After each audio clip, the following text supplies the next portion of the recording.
la possibilité de faire des inventaires avec code barre pour inventorier les biens physiques.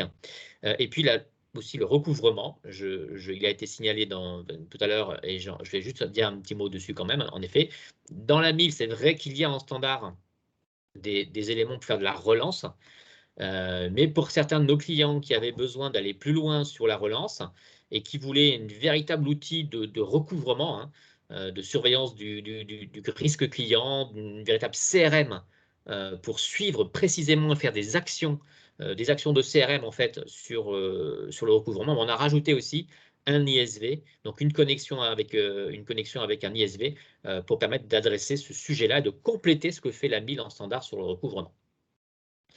Voilà pour le périmètre fonctionnel. On va avancer et, comme il a été dit, on va revenir sur les différentes nouveautés depuis les dernières versions. Ça a été signalé par Kamel. Voilà, au fur et à mesure, on avance nous sur des versions. Et bien évidemment, il y a des versions antérieures qui ne sont plus maintenues. Et donc, il faut bien que vous soyez informés de ça. Ça a été fait par Kamel. Et ça concerne notamment la version 7.10 qui apparaît ici. Vous voyez qu'elle date déjà de juin 2016.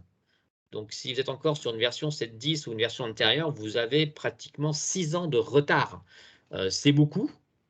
C'est beaucoup parce que vous savez que nos solutions, elles évoluent aussi en fonction d'un contexte informatique, c'est-à-dire il y a des versions de Windows, il y a des versions d'SQL, il y a des versions des serveurs, etc., et que eux aussi évoluent et qu'on est obligé, nous, de suivre cette évolution, les versions d'SQL, les versions d'OS des serveurs.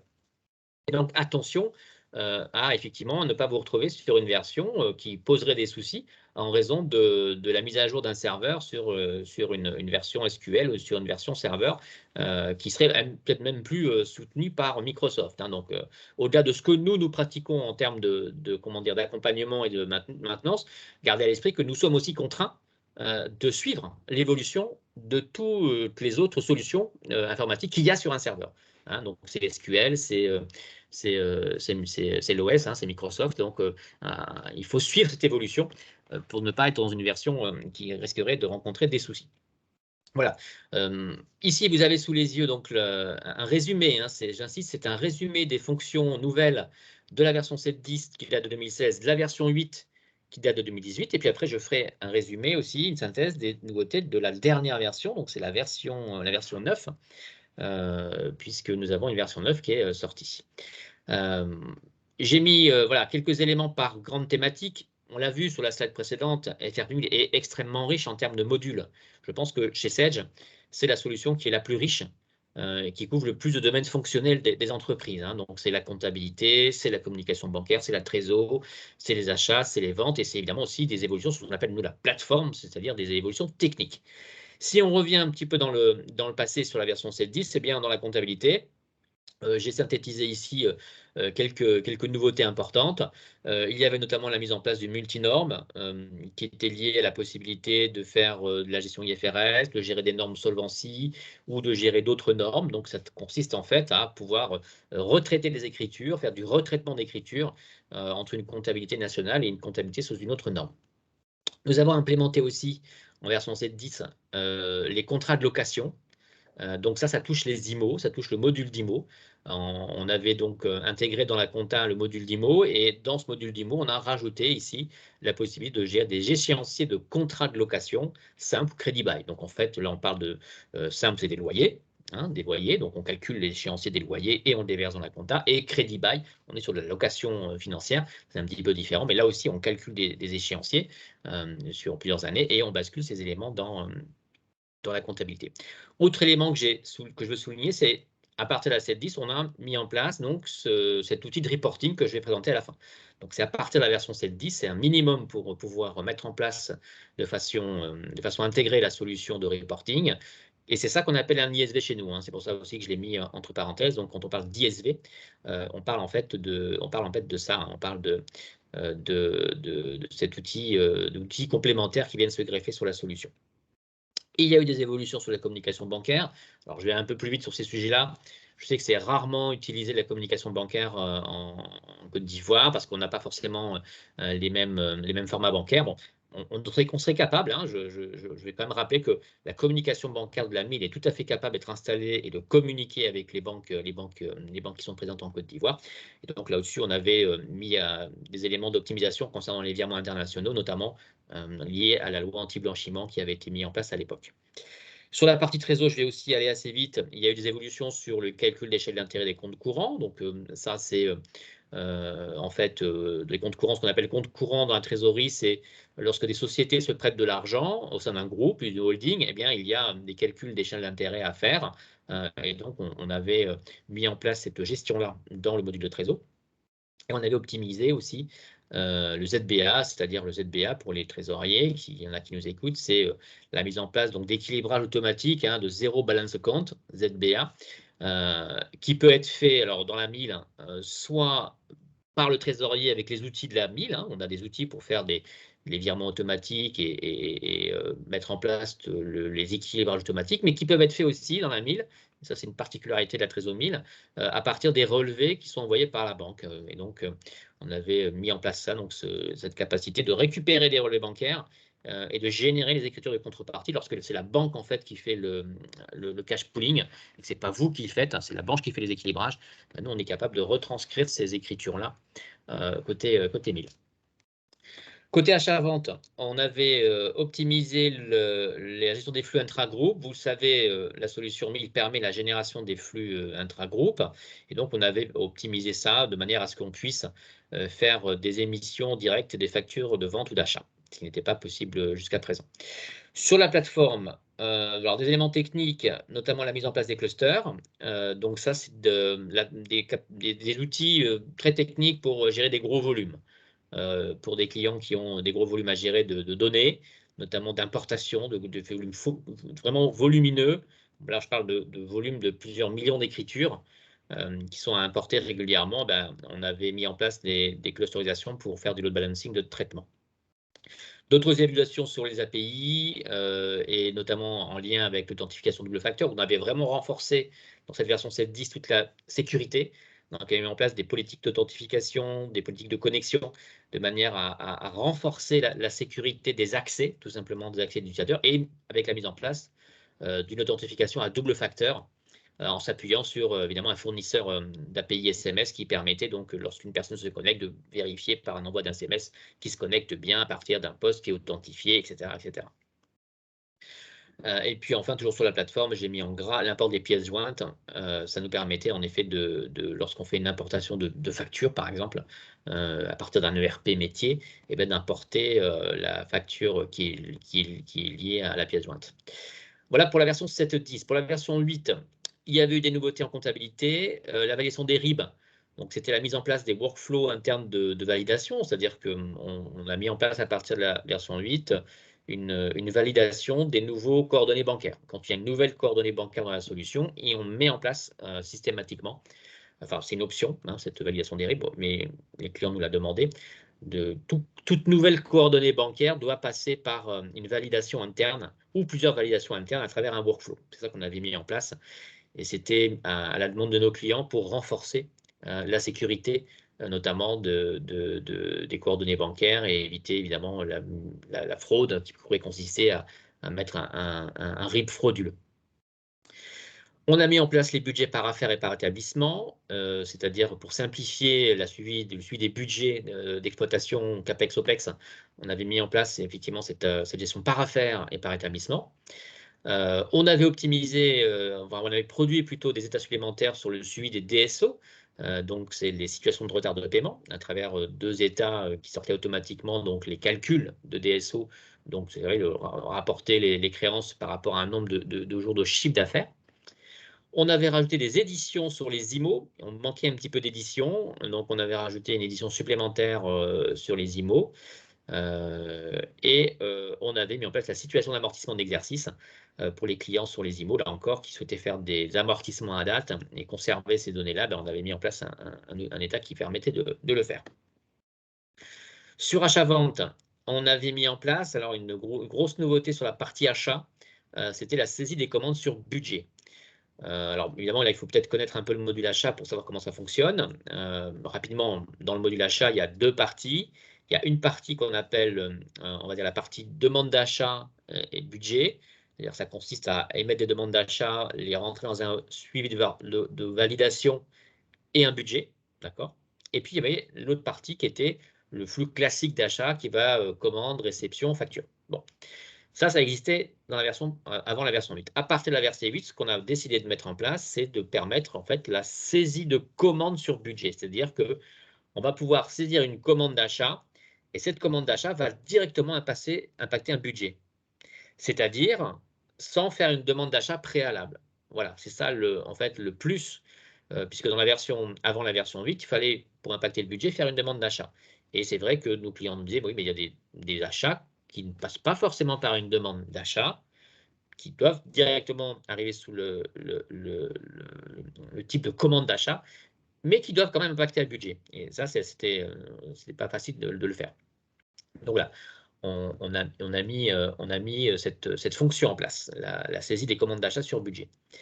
Et ça s'est accompagné d'un tableau de bord de suivi des achats, du coup, parce que voilà, il y avait du coup une matière à avoir un tableau synthétique pour savoir un petit peu qu'est-ce qui était à valider à l'étape de demande d'achat, qu'est-ce qui était à valider à l'étape de commande d'achat, puisque vous le savez que sur tout le flux d'achat, la solution permet de mettre en place des workflows de validation à toutes les étapes, sur les demandes d'achat, sur les commandes d'achat et sur les factures d'achat.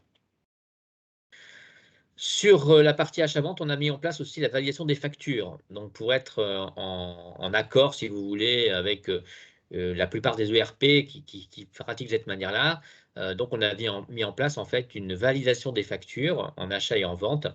Cette validation des factures qui permettait en fait de générer automatiquement le PDF en pièce jointe, avec un pièce jointe, enfin un PDF pardon, qui était stocké systématiquement sur la facture. Hein. Donc ça concerne les factures d'achat et de vente. C'est une fonction supplémentaire de validation. Et lorsqu'on valide la facture, ça crée automatiquement une pièce jointe. Voilà. Alors ça se fait sur la facture, mais ça peut aussi se faire en masse sur un ensemble de factures. En trésorerie, bon, une petite nouveauté, c'était l'import des bordereaux en trésor. Donc, vous savez que la trésor s'alimente de la compta, évidemment. Donc, le module trésor, quand il est greffé, il communique avec la compta et il récupère de la compta toutes les prévisions. Hein, il récupère les prévisions des achats, des ventes et de l'échéancier. Et donc, on a mis en place aussi un outil pour récupérer notamment ce qu'on appelle les bordereaux qui sont faits en compta. Des bordereaux, donc, ce sont des regroupements d'échéances qui sont faites par les comptables lorsqu'ils envoient à l'encaissement ou au décaissement des pièces. C'est du très court terme et ça se traduit aussi donc par des prévisions qui sont regroupées dans la trésor. Sur la partie plateforme, il y a eu des avancées, notamment sur l'éditeur de menus. Donc là, c'est très technique, mais pour les gens qui manipulent les menus, nous avons simplifié de manière à rendre ça plus aisé. Nous avons mis en place une gestion des containers, c'est-à-dire qu'au sein même de la plateforme, on peut effectivement attribuer des réservoirs, on appelle ça des containers, pour stocker justement des pièces. Hein. Notamment, tout à l'heure, l'évaluation des factures avec pièces jointes automatiques, mais on peut les stocker quelque part. Et donc, on a mis en place des containers de stockage de pièces jointes. On a mis en place des journaux divers et variés, journaux d'archivage d'événements métiers. Donc ça, c'était aussi une demande de pouvoir tracer beaucoup plus de choses. Donc, on a optimisé ça. Donc, c'est vrai que, alors avant, ça existait, mais ça nécessitait une mise en place. Il fallait dire qu'on veut tracer. À partir de la version 8, on trace systématiquement toute modification dans un log. Donc, on trace les modifications des utilisateurs sur une pièce comptable, par exemple. On a tout l'historique des champs modifiés automatiquement, sans aucun paramétrage supplémentaire. Mais on trace aussi ce qu'on appelle les événements métiers, c'est-à-dire à quelle date a été fait la clôture, à quelle date a été fait l'ouverture de l'exercice, qui a lancé un traitement de comptabilisation, qui a lancé un traitement de mise en historique, etc., etc. Donc, on a renforcé, si vous voulez, le nombre de journaux qui sont présents dans la solution. Sur la plateforme, enfin, à partir de la version 8, on a mis en place une sécurisation de la base de données. Alors là aussi, c'est une forte demande des clients. On a des clients qui sont des groupes internationaux, qui sont dans des secteurs très sensibles, bancaires, assurances, qui sont régulièrement audités. Ces audits faisaient ressortir la nécessité si vous voulez, de sécuriser, d'assurer la garantie de la sécurisation de la base de données elle-même. D'accord ? Et donc, pour faire cette sécurisation, on a mis en place donc un cryptage des éléments dans la base de données. Donc, on va créer à partir de la version 8, pour les clients qui souhaitent mettre en place cette option, ce qu'on appelle un saut, un scellement des informations dans la base de données. Et le but de ce scellement, c'est quoi? Eh bien, si quelqu'un venait à intervenir directement dans la base de données pour manipuler une information, changer une date, par exemple, dans SQL, hein, pour le dire concrètement, voilà, une requête SQL qui viendrait pas par l'interface, mais qui viendrait directement dans la base de données en ouvrant une table, modifier une information, eh bien automatiquement, le saut qu'on appelle, enfin le scellement qui aurait été calculé serait différent parce qu'il serait recalculé du coup. Et donc, il y aurait un écart entre le saut calculé initialement et le nouveau saut. Et donc, ça ressortirait en anomalie d'intégrité. Voilà, donc ça, c'est ce qu'on a appelé, donc là, que je résume de façon synthétique, par la sécurisation de la base de données, mais ça a été une forte demande de gros groupes pour garantir du coup que lorsqu'on interroge les données à l'écran, on est certain que la donnée, elle n'a pas été manipulée par l'extérieur, si vous voulez, hein, en dehors du logiciel, en agissant directement dans la base de données. C'est par un outil de scellement qu'on fait cette action-là. Voilà, j'étais assez vite, hein, mais vous voyez un échantillon. Je rappelle que c'est assez synthétique, hein, j'ai pris les choses les plus marquantes, mais il y a beaucoup d'autres petites évolutions, évidemment, que je n'ai pas mis là, des modifications d'écran, des nouvelles façons, des nouveaux écrans qui ont été implémentés dans chacune de ces versions, mais je voulais quand même faire un premier résumé des versions 7.10 et version 8. Et maintenant, on passe à la version 9. Voilà, donc la version 9, R1 et R2 même, hein, en haut, pardon, je n'ai pas mis à jour, mais c'est R2. Nous sommes en version 9 R2 de la solution FRP 1000. Et j'ai synthétisé ici aussi les dernières nouveautés de cette version qui sont résumées sur 4 grands chapitres qu'on a appelés expérience utilisateur. En anglais, on parle du X en général. De fast close, d'enrichissement fonctionnel et la plateforme, toujours des évolutions. Donc, vous voyez que à chaque version, eh bien, on a vraiment un outil qui est très large, qui est très riche, et donc on essaie d'évoluer sur tous les domaines. Ce n'est pas toujours le cas. Des fois, on a des domaines qui sont un peu à la traîne, mais on essaie quand même d'avancer sur tous les sujets. Dans cette version 9, on a donc avancé sur l'aspect UX, expérience utilisateur, c'est-à-dire qu'on a revu complètement l'ergonomie et on a fait des améliorations sur l'ergonomie. On sait que vous passez beaucoup de temps sur les écrans et on évolue vers une version web, full web, hein. Donc, on a vraiment fait en sorte que l'utilisation full web de la solution soit plus agréable et plus renforcée. Donc, ça, c'est un aspect plutôt ergonomique. Sur la question du fast close, on a mis en place tout un tas de fonctions qui sont résumées ici, qui doivent permettre à des groupes et à des holdings d'optimiser les éléments de la gestion groupe. Alors, dans la gestion groupe, qu'est-ce qu'on retrouve dans la gestion groupe? On a mis en place un nouvel outil de gestion des campagnes. C'est un outil qui permet d'automatiser les tâches pour notamment, par exemple, faire de la révision ou mettre en place un process de révision dans une compta. Donc, c'est un outil qui va distribuer les tâches, qui va affecter les tâches à des utilisateurs, qui va être suivi dans l'avancement de ces tâches pour savoir à quel moment c'est commencé, à quel moment c'est terminé. Et ça, c'était effectivement intéressant pour certains groupes qui mettent en place des process de révision notamment et qui veulent suivre ça de façon informatique. Et ça s'appuie notamment sur ce qu'on appelle les activités utilisateurs et un calendrier. Donc, on a implémenté aussi dans la solution un lien avec un calendrier Outlook et Google aussi d'ailleurs, de manière à ce que toutes les tâches qui sont affectées à des utilisateurs puissent se synchroniser avec un calendrier. On a mis en place aussi dans le cadre du fast close, donc le fast close, le principe de clôture, un écran de rapprochement intra-groupe. Donc ça concerne les groupes qui ont ce qu'on appelle des intercos. On a mis en place un nouvel écran pour rapprocher deux pièces de deux sociétés différentes, ce qui n'était pas possible avant.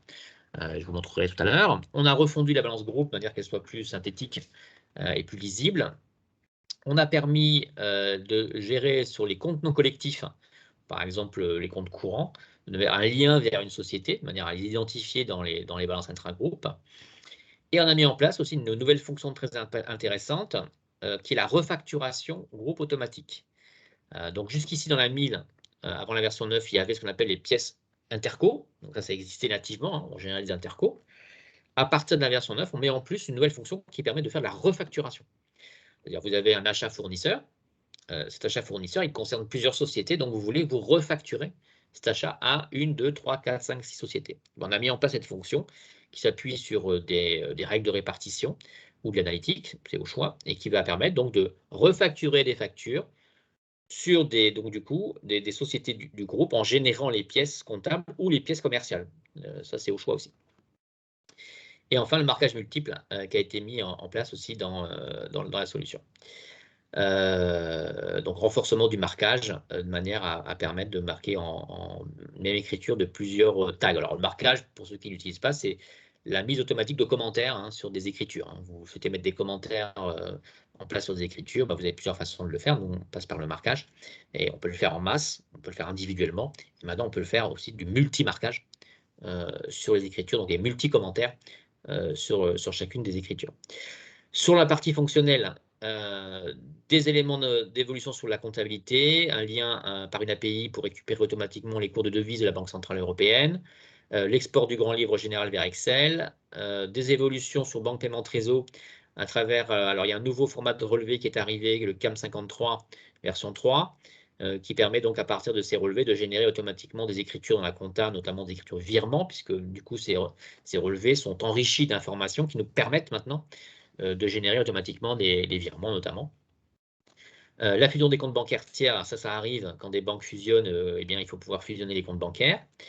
Sur les IMO, on a mis en place la gestion des subventions. Donc, il y a parmi nos clients des gens qui reçoivent des subventions, il faut les suivre. On a rajouté ça dans le module IMO.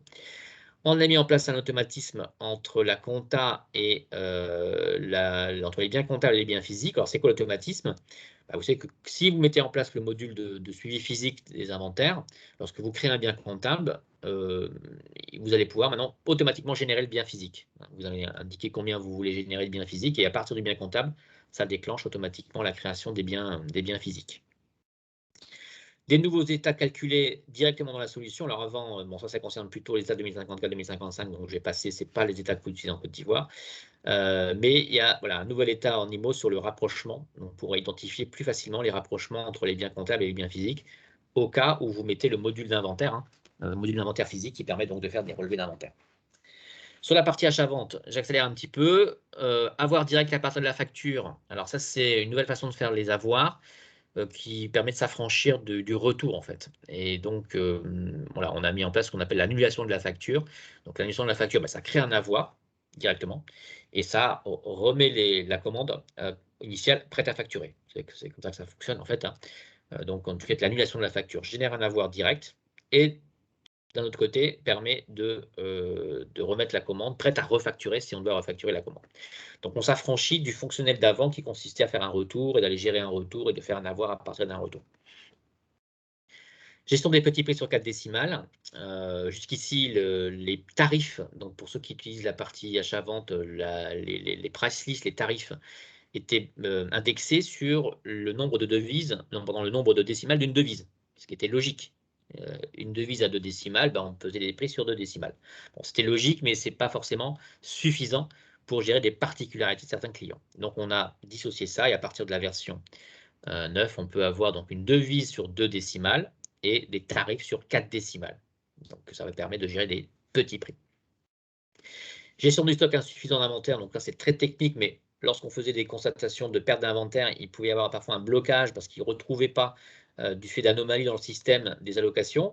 Donc là, aujourd'hui, on a simplifié ça de manière à éviter ces blocages d'inventaire, de stock qu'on fait, de manière à ce que l'outil fasse lui-même, si vous voulez, la correction. Avant, c'était possible, on n'était pas bloqué, mais il fallait faire une correction, il fallait retrouver l'anomalie, faire la désallocation de stock pour pouvoir constater cette perte. Donc, à partir de la version 9, on va le faire de façon automatique et ça simplifie grandement la gestion des inventaires pour lesquels, effectivement, cette anomalie pouvait être pas bloquante, mais contraignante et nécessiter un travail pour valider l'inventaire. Option désactivation LAF, donc ça c'était plutôt dans un contexte français qu'on avait mis en place cette loi antifraude et donc on a permis de la désactiver pour des sociétés qui ne sont pas soumises à cet aspect-là. Sur la plateforme, mise en place de l'ID numérique, ça c'est très technique, mais ça permet d'alléger en fait la base de données. On raccourcit ce qu'on appelle les identifiants, les ID de chaque enregistrement.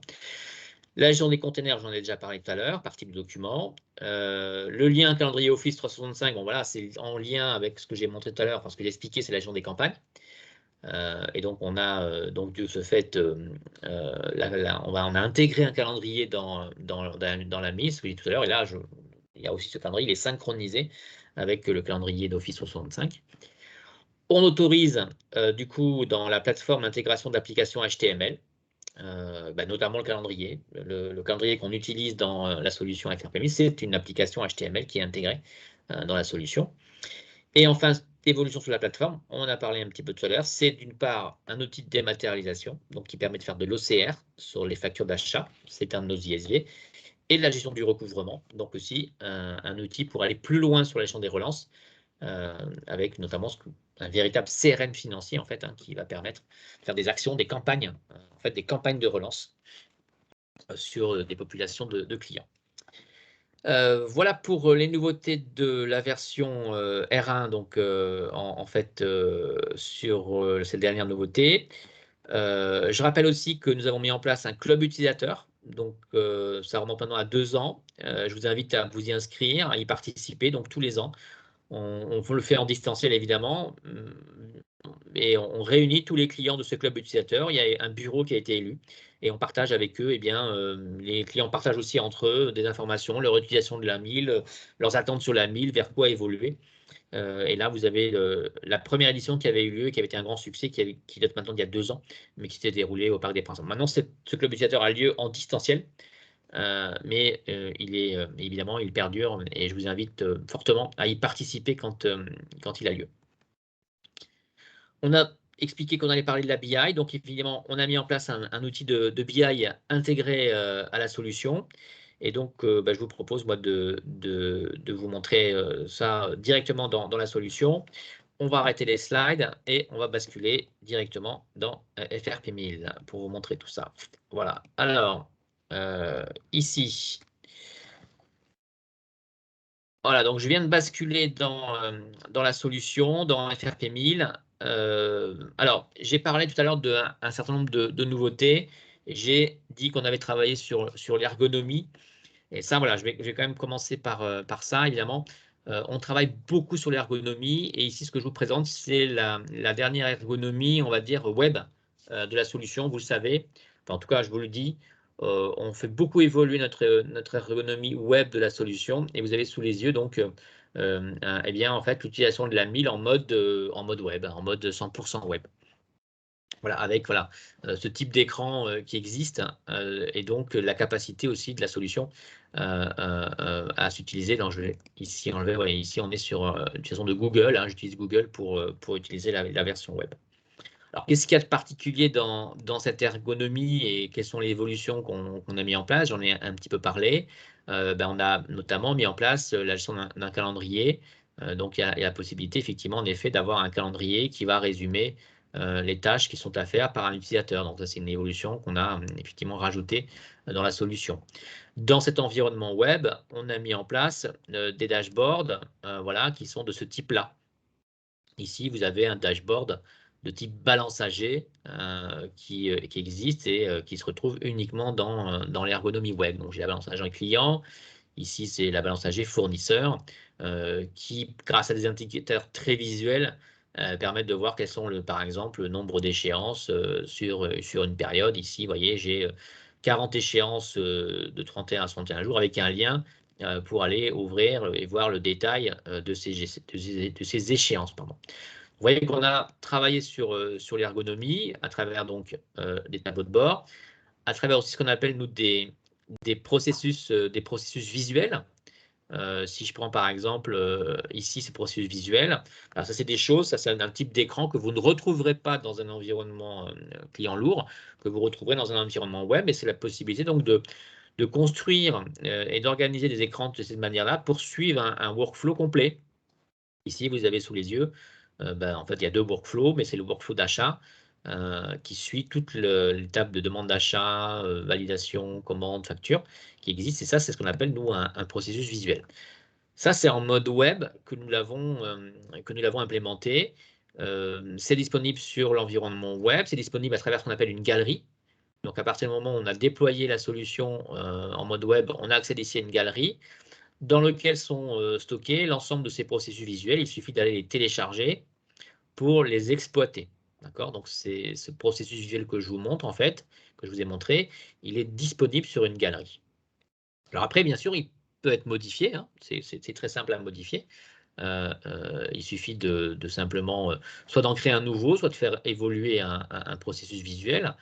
Par exemple, si moi je veux faire évoluer ce processus visuel-là, et si je veux rajouter quelque chose ici, il suffit simplement d'aller dans l'écran, par exemple, et de faire un drag and drop. Vous voyez qu'on va dans l'écran et on va déplacer ici dans le menu. Voilà, il apparaît en bleu parce qu'il est rajouté, donc je modifierai sa couleur, mais par du drag and drop, on peut donc modifier tous les processus visuels qu'on met à disposition dans la galerie. Et puis, on peut aussi en créer. Ici, on peut très bien décider de créer un nouvel onglet. Et donc, on a mis en place dans le mode web des ajouts de contenu où on a stocké tous les éléments qui sont disponibles, messagerie, site web, qui vont être mis à disposition de l'utilisateur pour qu'il puisse construire lui-même son processus visuel. Et donc, vous voyez que c'est très simple à mettre en place et très simple à utiliser. Si je pars, moi, donc, du coup, d'un processus visuel qui est entièrement, on va dire, neuf, eh bien, je vais simplement aller chercher à faire déplacer les éléments qui m'intéressent, à les faire déplacer dans des écrans de manière à organiser complètement, vous voyez, par du drag and drop les éléments. Alors là, j'ai mis 3 étapes, mais après, on peut changer la couleur, on peut changer l'ensemble des éléments de manière à arriver à, par exemple, pardon, pas celui-là, à des processus visuels ici, vous voyez, avec multiples étapes, multicouleurs, multiples sous-étapes. Donc voilà, ça c'est ça que je voulais insister sur cette partie web, la mise en place des processus visuels qui participent vraiment à simplifier l'ergonomie et la prise en main de la solution. D'autres éléments d'ergonomie, c'est les éléments de recherche aussi. On a mis en place ici la possibilité directement dans la barre supérieure, par exemple, de faire une recherche de facture. Donc voilà, c'est indexé, la base est indexée. Donc quand je tape FF123, eh bien, il m'affiche ici directement la pièce qu'il a trouvée qui correspond à FF123. Voilà un autre exemple d'ergonomie. On a aussi fait évoluer l'ergonomie ici à travers des raccourcis. Donc on peut mettre en place des favoris et des raccourcis clavier. Donc si par exemple moi je veux mettre en la comptabilisation des écritures d'abonnement en favori, on a rajouté ici voilà, une petite étoile, donc ça le met en favori. Et on le retrouve ici en favori, vous voyez, la comptabilisation des écritures d'abonnement. Et après, si je veux mettre un raccourci clavier, par exemple, pour aller rapidement retrouver cet écran, eh bien, j'arrive ici et je vais dire Alt A et ça va me faire maintenant le raccourci clavier. Et si je ne touche pas la souris et que je tape le raccourci clavier, eh bien, il m'ouvre l'écran pardon, du raccourci clavier. Voilà, quelques éléments donc d'ergonomie qui sont en mode web, la messagerie qui a été évoluée, ici les notifications qui apparaissent lorsqu'on a des nouveaux messages, des nouveaux traitements. Et ici qu'il y a beaucoup de messages, j'ai reçu beaucoup de messages là, les dernières minutes, et donc je retrouve ici l'ensemble des messages qui m'indiquent que lorsqu'un import a été fait, je les retrouve à partir d'ici. Voilà pour quelques éléments d'ergonomie. Alors, je continue sur l'ergonomie et après je passe sur le reporting. Ici, sur l'ergonomie, ici, je voulais vous montrer aussi une évolution. Voilà, là, je suis sur une interrogation d'une fiche tiers et on a mis en place ce qu'on appelle une liste gauche. Donc, ça, c'est l'écran d'interrogation du compte tiers, donc vous reconnaissez, je pense. Donc là, j'interroge en fait le compte ABI 07, donc j'ai laissé l'état d'écriture. On a mis en place ici une liste gauche de manière à faciliter le basculement d'un tiers à l'autre pour aller le chercher. Donc cette liste gauche, là je suis ABI 07, si je veux aller chercher par exemple les écritures d'Artesis, eh bien, je vais simplement double-cliquer à gauche sur Artesis et ça va me rafraîchir à droite les écritures que je consulte d'un compte tiers. Et évidemment, j'ai un champ de recherche ici qui me permet aussi de filtrer si moi je veux uniquement certaines écritures, je recherche un tiers qui contient par exemple BA pour trouver Barès, et donc après je vais ici double-cliquer pour avoir les écritures de Barès. Ça c'est de l'ergonomie, c'est une liste gauche qui a été rajoutée. Dans les grilles, on a aussi rajouté une fonction qui permet de faire des totaux et des sélections multiples. Vous voyez ici sur une grille, je fais des totaux ici. Eh bien, en mettant la souris dans l'entête de la colonne, j'ai le résultat de la somme des écritures que j'ai choisies. Voilà, donc là, il m'indique une somme de 6000 avec un minimum à 1200 et un maximum à 1200 et une sélection de 5. C'est ça que ça veut dire ici, les petites écritures. Et ça correspond en fait à ma sélection. D'accord? Donc ça, c'est les sélections multiples qui fonctionnent sur les écritures. Là encore, c'est une évolution de l'ergonomie qui a été mise en place. Voilà, j'en ai terminé sur l'ergonomie, donc je vois que l'heure tourne. On va se pencher sur le reporting, la solution de reporting. Alors, sur la solution de reporting, eh bien, elle est intégrée, complètement intégrée à FRP1000 et elle apparaît ici. Donc, on a rajouté dans le menu ici la possibilité d'avoir des liens pour aller ouvrir ces dashboards qui vont être créés. Donc, si je suis, moi, à partir d'ici, que je suis connecté et que je veux ouvrir un tableau de bord qui a été créé par cet outil-là, eh bien, je vais l'ouvrir ici. Et donc, vous voyez, ça ouvre Excel. On a mis en place un outil de reporting qui est complètement intégré avec la 1000 et qui s'appuie sur Excel. On a fait le choix d'Excel parce que beaucoup de comptables utilisent Excel, parce que beaucoup de comptables et de personnes sont familiarisés avec Excel. Tout le monde connaît Excel. Donc, on s'est dit que c'était la meilleure solution pour pouvoir mettre en place un outil de reporting plutôt que de recréer quelque chose. On s'appuie sur Excel. Donc là, voilà. Donc, à partir de la 1000, je peux aller ouvrir des tableaux de bord qui sont mis à ma disposition à partir d'ici. Ça, c'est la première chose qu'on peut dire concernant cet outil de reporting. Mais on peut aussi accéder à cet outil de reporting et travailler avec cet outil de reporting pour des personnes qui ne seraient pas connectées à FRP1000. Et ça, c'est important de le dire. Il y a peut-être dans l'entreprise des gens qui ont besoin de faire du contrôle de gestion, qui ont besoin de faire des interrogations, des dashboards, mais qui ne sont pas forcément des gens qui ont besoin d'une licence complète pour travailler dans la 1000. Et donc, je vais me déconnecter complètement de la solution. Je vais même fermer ici. Donc, cette solution de reporting, elle est aussi accessible depuis l'extérieur et depuis Excel. Et là, je vais le montrer en ouvrant donc du coup un tableau de bord, enfin un fichier plutôt Excel, ici. Voilà, et on arrive sur un fichier avec des tableaux de bord qui ont déjà été préparés, qui arrivent ici, qui ont été faits dans Excel. Et donc, pour pouvoir travailler, faire ces tableaux de bord et les rafraîchir, cette fois-ci, on va se connecter. Et donc, on a rajouté, en fait, vous voyez ici, un onglet supplémentaire dans Excel qui va permettre à toutes les personnes qui doivent les utiliser, en fait, de se connecter aux données des FRP1000. Voilà. Et une fois que je suis connecté, ça me rajoute le lien de connexion, d'une part, pour aller attaquer, on va dire, interroger les données dans la base de données. Et ça me rajoute ici un menu qui va me permettre donc de construire tous mes tableaux. Voilà, ça c'est important. Et vous voyez que là, je ne suis plus connecté à FRP1000. Donc ça, c'est important de le dire. On est en connexion par API avec FRP1000, mais ça peut très bien intéresser donc du coup des personnes de contrôle de gestion. Ce n'est pas des utilisateurs au quotidien de la compta. Néanmoins, ils doivent faire du reporting, ils doivent faire des tableaux de bord en allant interroger les données FRP1000. Donc là, je vais faire un petit tableau rapide. Donc, je me positionne ici sur un classeur qui n'est pas utilisé. Je me positionne sur une cellule. Et donc, du coup, comme je suis connecté en direct à FRP1000, eh bien, je vais, par exemple, faire un cube. Donc, je lance l'assistant cube. Je vais aller sélectionner une source. Ici, il me présente les différentes sources possibles en fonction des modules que j'ai installés. Si j'ai la compta, si j'ai les IMO, si j'ai achat-vente et si j'ai la trésor. Moi, ici, je vais dire, voilà, sur la compta, je vais faire une balance analytique, mais vous voyez qu'il y a d'autres choix, hein.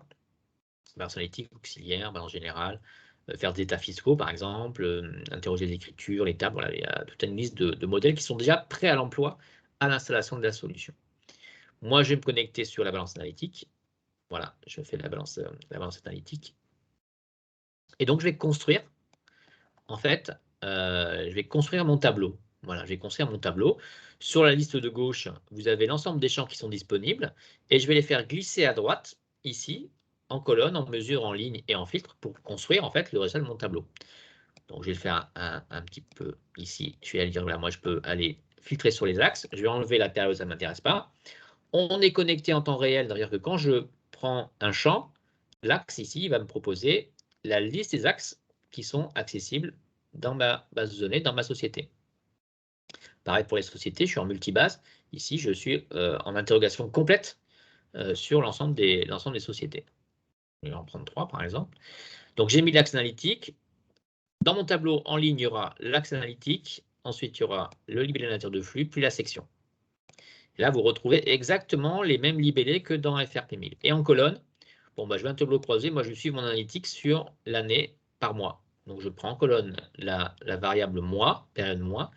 Et en mesure, moi, c'est le solde qui m'intéresse.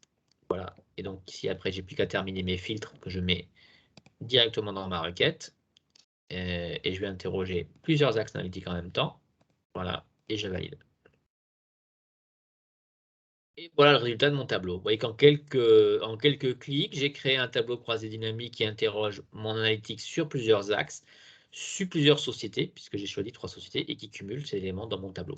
Alors ma requête, elle est là, hein, elle n'est pas perdue. Donc si je veux la faire évoluer, j'ai qu'à double-cliquer sur ma requête ici.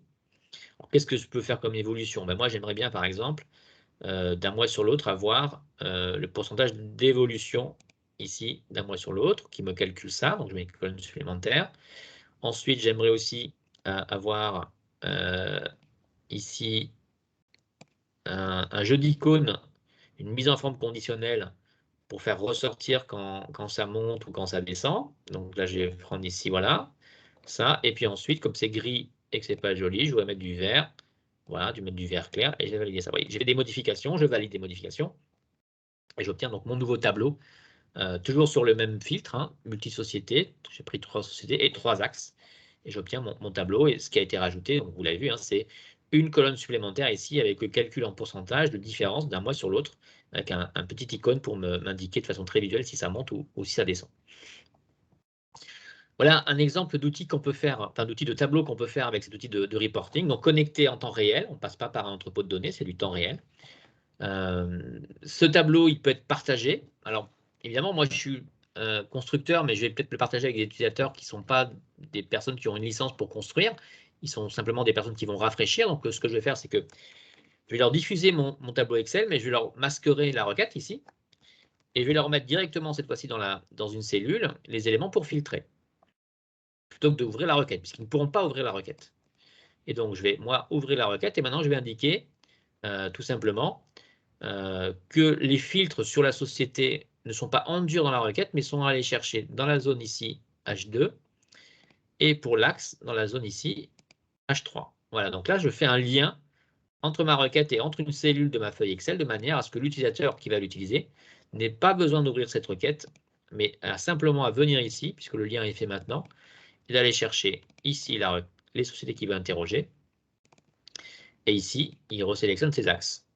Voilà, et évidemment, on va retomber sur la même requête. Et donc là, vous voyez que ça, maintenant, je vais pouvoir le diffuser à travers un drive et donc le mettre à disposition d'une liste d'utilisateurs, d'un groupe d'utilisateurs qui auront accès aux résultats du tableau, qui auront accès aux critères ici de rafraîchissement, mais qui, quand ils vont l'utilisation, n'auront pas accès à cette petite cellule B4 qui permet de modifier la requête pour uniquement rafraîchir.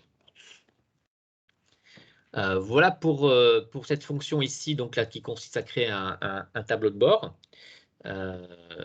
Évidemment, il y a d'autres outils, d'autres fonctions dans la solution. On peut automatiser la production des tableaux de bord. On peut aller écrire dans une base de données à partir des éléments qui sont saisis dans Excel. On peut aussi venir ici, par exemple, sur un rapport existant ici, compléter une cellule. Oui, ça, c'est un autre cas de figure. Vous avez peut-être des tableaux qui sont déjà prêts, sûrement. Hein, des tableaux Excel, ils sont déjà mis en page, si vous voulez. Donc, vous ne pouvez pas venir écraser ce qui existe. Et donc, on a aussi la possibilité d'aller juste alimenter une cellule. Si je prends ce tableau-là, ça va être rapide. Hein, je vais aller alimenter la cellule. Je vous montre que c'est possible de le faire. Donc, c'est un solde intermédiaire de gestion, un compte de résultat, on va dire, analytique. Et donc, moi, je vais construire les éléments, aller chercher les éléments de manière à pouvoir filtrer les écritures sur ici uniquement les champs qui m'intéressent, restituer ici le solde. Donc là, mon assistant me guide. Maintenant, je fais le mappage entre du coup mes filtres et les éléments ici de mon tableau Excel. Vous voyez que ça va très vite. Alors, évidemment, mon tableau initial a été prévu de façon intelligente pour me montrer les éléments qui m'intéressent. Voilà. Et je valide. Et donc là, voilà, j'ai ici 0 pour cette intersection-là. Ensuite, je vais faire les autres cellules.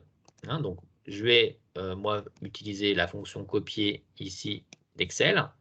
Et puis, je vais utiliser en haut une fonction collage formule. Et vous voyez qu'il est intelligent hein, et il est capable donc de venir dupliquer la formule et venir en fait appliquer sur l'ensemble des autres cellules de mon tableau la formule en allant faire la référence, hein, c'est un peu comme ça qu'on parle dans l'exemple, on va faire référence à ce qui a été décidé dans la marge. Voilà pour cette fonction-là ici de la fonction de reporting que je vous ai présenté à travers 2 exemples, la création d'un tableau de bord croisé, ici, un tableau de bord croisé, et puis ici, un autre cas de figure qui est de venir compléter une information avec, en effet, ici, un tableau qui est déjà prêt à l'emploi. Donc là, je bascule sur 2022. Donc voilà, mon tableau se rafraîchit avec les données de 2022 en temps réel. Ça, c'est important de le signaler. Donc là, je vous ai montré la partie, on va dire, utilisation. Il y a aussi d'autres modules dans la solution, justement, pour aller se connecter à d'autres sources de données. Hein. Peut-être que vous voulez faire des tableaux avec des éléments qui sont passage. On peut se connecter. Il y a un module studio qui permet de se connecter à des bases qui sont SQL, à des bases qui sont Oracle, à des bases, ou même des logiciels qui sont passage. Vous voulez interroger une paye, vous voulez interroger une CRM, on sait le faire. Et il y a aussi un module automate qui permet donc de programmer, si vous voulez, le rafraîchissement des tableaux et la diffusion de ces tableaux sur le serveur ou sur des boîtes mail, si on veut rafraîchir automatiquement des tableaux. Voilà pour cette présentation donc du reporting. Je rebascule juste dans la solution, encore quelques minutes avant de passer aux questions-réponses, peut-être déborder un petit peu, mais j'ai parlé de la dématérialisation tout à l'heure. Je voulais revenir sur ce sujet de la dématérialisation pour vous montrer un petit peu comment ça se peut c'est quoi le résultat de cette dématérialisation. En fait, dans l'outil dématérialisation, le but, évidemment, c'est de scanner les factures et d'alimenter de façon automatique les factures qui sont scannées, les factures d'achat, pour les implémenter dans la compta. Donc, si je me projette sur des factures, par exemple, qui ont été scannées pour vous montrer un petit peu le résultat de tout ça, ici, voilà, j'ai interrogé ici des factures de ma pièce comptable. Donc, qu'est-ce qui a été rajouté? En fait, on a rajouté dans l'entête de pièces, et bien voilà, ici, un lien, vous voyez une URL ici, d'accord? Donc, ça, c'est un champ qui a été ajouté. Donc, cette pièce comptable, elle est le résultat de ce qu'on appelle de la démat. L'opérateur ici, c'est démat. C'est-à-dire que ça a été scanné par une imprimante, puis il y a eu une action d'intelligence pour lire cette facture scannée et venir créer automatiquement cette écriture comptable. Et moi, ce que je vous montre ici, c'est l'écriture comptable ici, qui a été générée, mais surtout, du coup, la trace ici de la pièce, et donc la possibilité de venir interroger, en fait, la pièce de facture initiale. Et vous voyez, en effet, que le lien m'amène sur la facture initiale qui a été scannée. Et là, j'ai tout l'historique de la facture qui se retrouve ici, notamment le bon à payer, puisque dans cet outil d'ossarisation, on met en place aussi tout un workflow de validation des factures, de gestion des litiges. Et là, je vois que la facture a été validée par valideur le 18 février. Et sur la partie droite, je retrouve si vous voulez, l'historique de la pièce, ou en tout cas, ces informations de numéro de facture, quand est-ce qu'elle a été scannée. Alors, on retrouve évidemment ici l'écriture comptable, bien sûr. Les commentaires, s'il y a eu des commentaires par différents valideurs de la facture. Des pièces jointes, si par exemple, il y avait c'est une facture qui est liée à un bon de réception, je pourrais retrouver ici le bon de réception.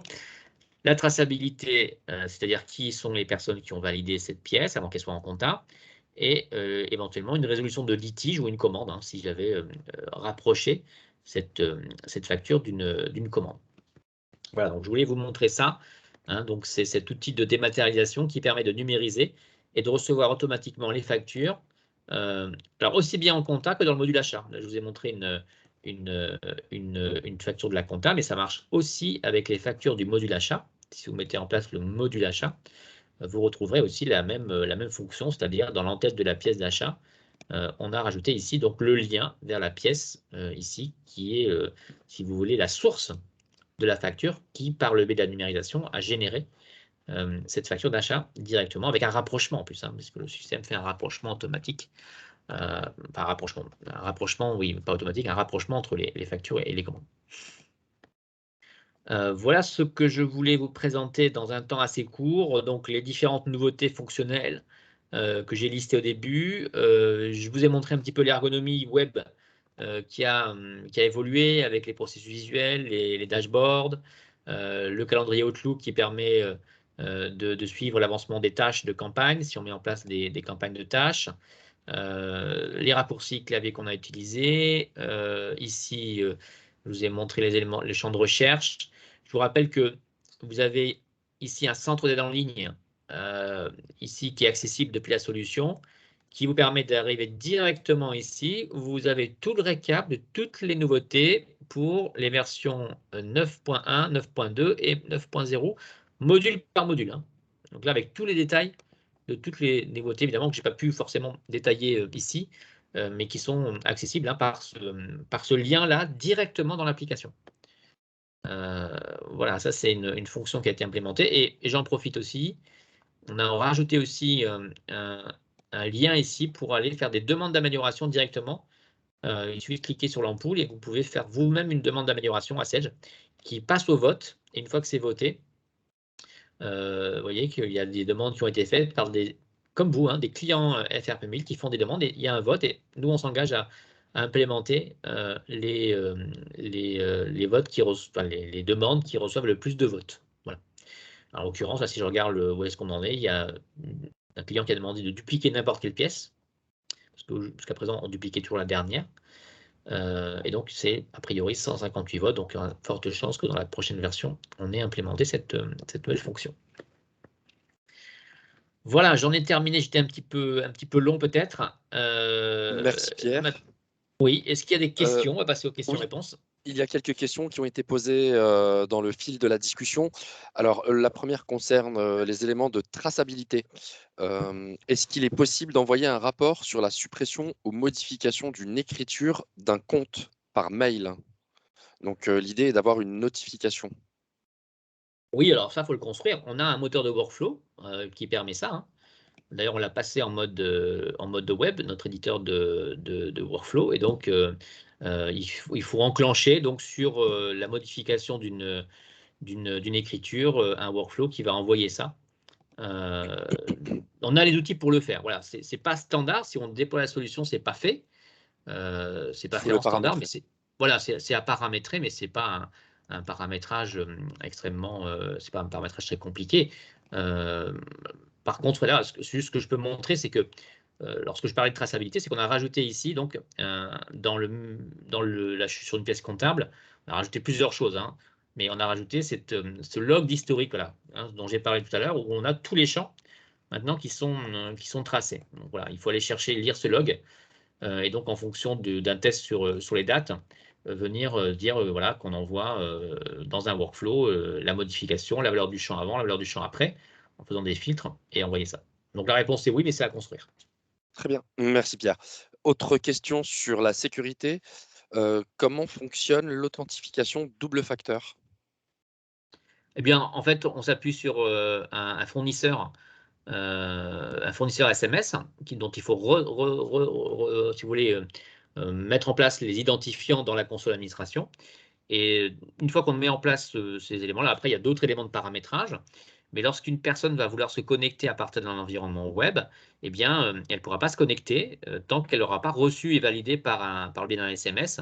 Donc, une double authentification. Donc, c'est ça, hein, la double, c'est j'ai de me connecter. J'ai un message qui va me demander en fait de mettre un code. Et ben, ce code, je vais le recevoir sur mon téléphone de manière à le saisir dans l'écran qui m'est proposé. Là, je ne peux pas vous le montrer parce que je ne l'ai pas mis en place, mais c'est un petit peu le principe de cette double authentification par SMS qui s'appuie sur la réception d'un code qui fait que, voilà, même si ça ne va pas le faire, mais je me projette ici, si je suis déconnecté, ben, au moment évidemment, où je me connecte ici, en général, si je suis en simple authentification, je me connecte. Si je suis en double authentification, au moment de la connexion, je vais avoir une fenêtre qui va s'ouvrir, qui va me demander de renseigner le code. Et ce code, il va arriver sur mon téléphone parce que dans mon profil utilisateur, on a mis en place cette double authentification avec un numéro de téléphone. Et donc, si je ne me renseigne pas ce deuxième code, je ne vais pas pouvoir me connecter. Très bien. Alors, ce sont Merci. des éléments qui sont disponibles sur notre Wikimil. Hein. Vous savez qu'il y a un Wikimil technique qui est accessible à tout le monde. Il suffit de taper Wikimil dans la barre Google et vous arrivez sur le Wikimil. Et ces éléments sont décrits dans les détails. C'est assez technique, hein, mais c'est décrit dans les détails. Cet élément-là. Et même le Wikimil dont je parle, il est accessible aussi à partir de la base d'aide ici. dans la plateforme technique ici. Hein. Bon, quand je dis Wikimil, en fait, c'est la plateforme l'aide technique ici. Vous avez accès ici, notamment à tout ce qui est très technique. Et vous retrouverez dans cette liste ici les fonctionnements d'API et les doubles authentifications qui sont expliquées. Très bien, merci Pierre. Autre question sur la sécurité sur laquelle tu as déjà répondu. Donc, est-ce qu'il existe un outil de traçabilité des utilisateurs? Oui, il en existe plusieurs. Historiquement, dans la mille, il y a un outil qui permet de tracer tous les utilisateurs quand ils se connectent, quand ils se déconnectent, quand ils utilisent un écran, quand ils font une modification. Ça existe depuis toujours. Ça nécessite une mise en place. C'est-à-dire que quand on installait la solution, on ne traçait rien, mais on avait tous les outils pour le faire. J'insiste, hein, ce n'est pas nouveau. Ce qui est nouveau maintenant, c'est de le faire systématiquement sur des tables de modification. Mais nativement, vous avez ici dans l'administration web, on a toujours eu des éléments pour tracer. Ici, je suis sur les journaux. Activer des traces d'application, par exemple, ça a toujours existé. Très bien. Alors, tu avais abordé tout à l'heure la fonctionnalité de scellement Oui. sur la base de données. On a une question sur comment mettre en œuvre cette sécurisation. Oui, alors ça se met en œuvre par le biais d'un traitement qui se met sur la base, évidemment. De mémoire, attendez, je rebascule sur l'administration de dossier. Il y a une fonction qui est activée, société par société, il me semble, et qui se retrouve ici. Voilà, donc il y a une activité ici, une fonction de mise en place dans les actions. Je crois que c'est à partir d'ici ou c'est dans la console. J'avoue, peut-être que c'est dans la console. Et une fois que c'est mis en place, ça apparaît ici. Donc alors c'est peut-être pas par la fonction ici. Je pense que c'est dans la console. Bon, il y a une fonction d'activation. Voilà, je ne sais plus où est-ce qu'elle est, mais il y a une fonction d'activation qui fait basculer la base vers le scellement. D'accord. Alors, il ne faut pas hésiter à vous appuyer également sur notre partenaire qui collabore lors de cette présentation, Osiris, qui peut vous accompagner justement dans tous ces processus. Oui, parce que le Euh, scellement, c'est une fonction qui est irréversible en plus. Donc, il faut vraiment la préparer. Et alors, dans le wiki dont j'ai parlé tout à l'heure, c'est expliqué aussi. Je ne sais plus à quel endroit du wiki c'est expliqué, mais on a largement, si vous voulez, documenté cette mise en place du scellement. Très bien. Des questions qui sont plus orientées sur la partie BI. Est-ce qu'il est possible d'avoir des dashboards pour contrôler les seuils des articles de stock? Les dashboards, on peut en faire sur tout. Là, alors sur le contrôle, sur les stocks, là, je n'ai pas de dashboard de près sur cette solution-là, mais les dashboards que j'ai montrés, qu'on a ici sur la compta, ça, ce sont des actions qu'on peut faire sur tout. Donc, les dashboards, oui, on peut en faire sur tout à peu près. Hein. Donc, on n'en a pas fait sur la partie stock, mais on peut. Alors là, évidemment, il faudra utiliser votre partenaire pour qu'il vous aide, pour qu'il le fasse. Mais on a effectivement le concepteur de tableau de bord. Hein. Ces écrans-là sont faits avec un concepteur de tableau de bord ici, dont on ne parle pas souvent peut-être, mais qui existe, qui permet en fait de créer donc, tous ces dashboards de manière à suivre, soit par des graphiques, soit des indicateurs, tout type de données, dont ce que vous avez évoqué. C'est quoi, tu as dit, c'est le suivi des seuils Le articles? seuil des articles, oui, tout à fait. Alors, C'est quoi le pour seuil? C'est répondre, le niveau de stock? je pense, oui, tout à fait. Oui, oui. Donc, Oui, bien sûr, oui, on n'en a pas en standard, mais on a tous les outils pour le faire. d'accord, donc on en livre un certain nombre et Ouais. pour l'ensemble des autres KPI que vous souhaitez construire, il est possible de les construire vous-même ou de demander au partenaire Osiris. À partir du moment où c'est une donnée qui est dans FRP 1000, on est capable d'aller la chercher et bien évidemment d'en faire un dashboard, euh, Oui, oui, voilà, si j'ai c'est bien ça. compris. Ben, c'est ça, oui. Là, il y a ce concept d'Albert qui existe. Il y a l'outil que j'ai montré tout à l'heure, qui est un autre outil dans Excel. Parce que là, ce que je montre, ce n'est pas dans Excel. Hein, ça sera un graphique qui va apparaître ici sous cette forme, plutôt sous cette forme-là. Un dashboard qui va apparaître comme ça. ou si je prends celui sur la gestion des campagnes, qui va apparaître, par exemple, alors c'est pas sur les stocks, mais on a le tableau de bord de la gestion des campagnes, voilà, qui va apparaître de cette manière-là. Alors, et de la même manière, on peut créer des alertes lorsqu'il y a des seuils, lorsqu'on définit des seuils sur certains articles. Oui, bien sûr. Bah, alors ça, en standard, on a un outil qui lance ça, hein, qui se lance, hein, qui peut être programmé en fonction des seuils qu'on a mis sur chaque article. On a un seuil qu'on appelle le seuil d'alerte, justement, ou le seuil de réappro, si c'est pour lancer du réappro, et ça identifie tout de suite, dès qu'un article est en dessous de ce seuil, on lance le traitement. Donc, on le lance tous les jours ou 2 fois par jour.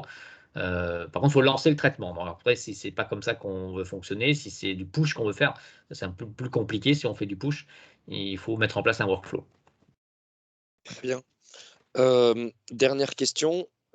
Alors, concernant la DSM, est-ce qu'on peut faire du développement spécifique? Alors là, la question est posée sur la partie module vente pour l'adapter aux besoins du client, mais de manière générale. Alors, je connais Ah la oui, bien sûr, réponse, mais oui. je te laisse répondre. Ouais, ouais, bien sûr. Donc, le DSM, le développement spécifique métier, donc c'est la plateforme technique qui permet donc de rajouter des tables, de rajouter des champs dans les tables, des champs libres. Ça, c'est assez simple, c'est du premier niveau, rajouter des tables et rajouter des champs libres, ce qu'on appelle du DSM premier niveau. Et après, il y a un DSM deuxième niveau qui consiste à pouvoir faire du développement, c'est-à-dire à rajouter des règles métiers et saisir du code, en fait, sur des choses. Même il y a des gens qui ont rajouté des modules entiers, hein, des écrans entiers, des pans fonctionnels. Bien évidemment, c'est possible dans toutes les applications. Vous pouvez même, si vous voulez, développer une application de CRM, hein, vous avez l'ensemble des outils qui sont disponibles. Très bien, merci. Alors, la dernière question, elle est plus pour moi, Pierre. Donc, Mhm. est-ce que le passage à la version 9 est payante? La réponse est non, elle est inclue dans le cadre de votre contrat d'abonnement annuel avec Sage. Alors, c'était la dernière question du fil de discussion. N'hésitez pas, si vous en avez d'autres, soit à les poser de vive voix, c'est le moment d'activer vos micros, ou alors à les écrire via le fil de discussion. On va se laisser quelques minutes pour pouvoir y répondre.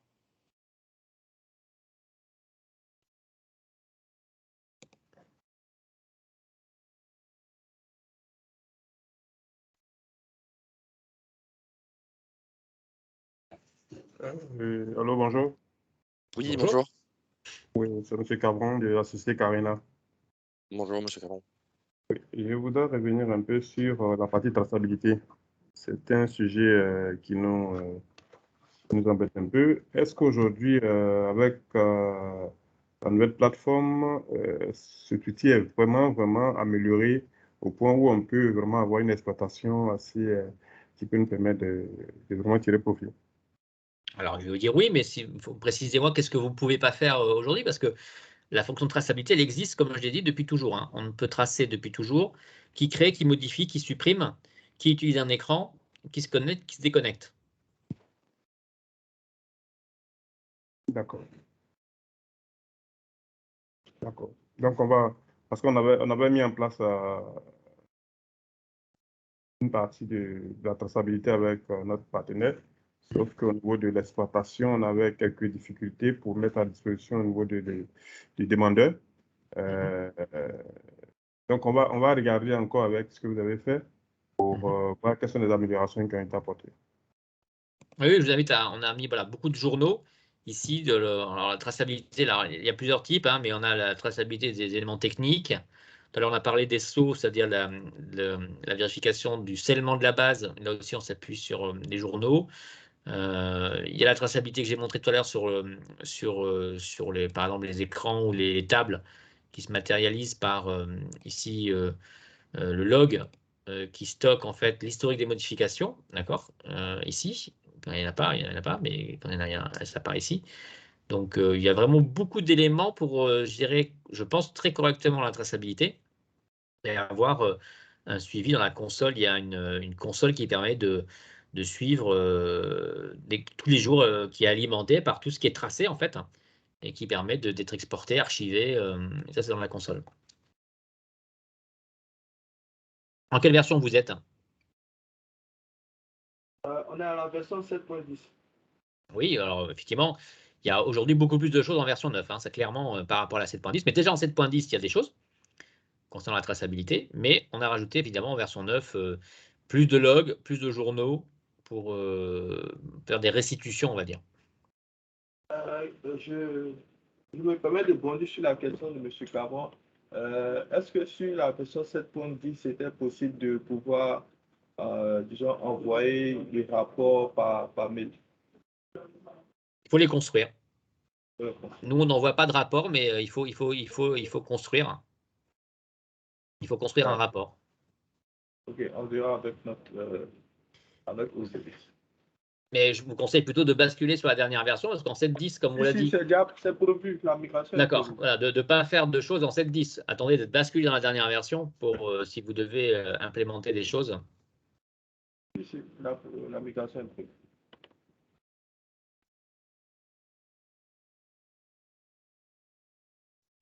Alors, afin de vous faire parvenir l'enregistrement, n'hésitez pas à laisser vos adresses mail dans le fil de la discussion.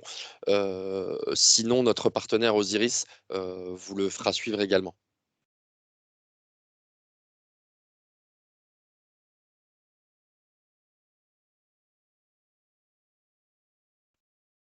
Est-ce qu'il y a d'autres questions?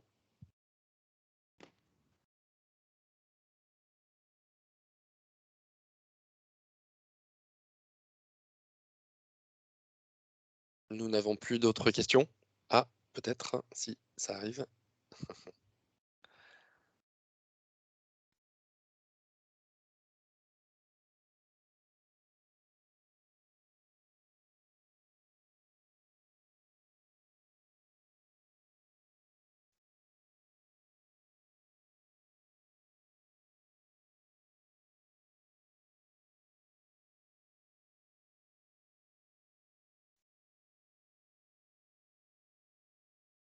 Non, il n'y a pas de questions? Non, plus d'autres questions. Les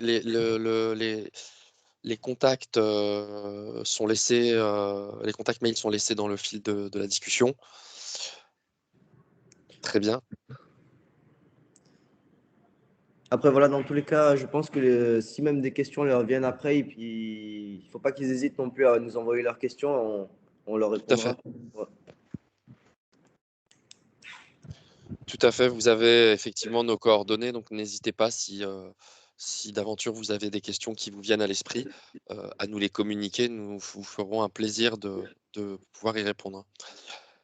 Merci à tous de votre attention et merci à Pierre pour cette présentation. Merci à notre partenaire Osiris également. Peut-être le mot de la fin, Loïc? Ben, comme tu viens de le dire, hein, merci vraiment à tout le monde d'avoir participé. Merci à Pierre pour cette belle présentation. Et comme je le disais, n'hésitez pas à nous envoyer des emails ou des messages si vous avez des questions. Et comme tu l'as dit, on se fera un plaisir d'y répondre. Merci à tous. À très bientôt. Au revoir. Merci, au revoir. Merci, au revoir.